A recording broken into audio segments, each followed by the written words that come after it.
কাঁচাতে তুলতুল, পাকাতে টক, ল্যাংটা হয়ে বাজারে যায়, জিভে আসে জল। তেঁতুল।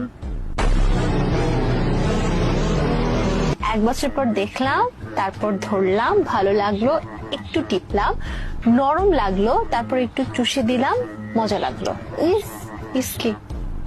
আম। কোন জিনিস দিলে বাড়ে? কোন জিনিস দিলে বাড়ে? চাল। জল নয়, বৃষ্টিও নয়, কিন্তু ভিজে সারা বাড়ি ঘর ডুবলো, ডুবলো পাহাড়েরও চূড়া। বলো কি? কুয়াশা। কোন সবজি লাল, সবুজ, হলুদ এই সব রঙই হয়? কোন সবজি লাল, সবুজ, সবুজ, হলুদ? হলুদ সব রঙই হয়। ক্যাপসিকাম।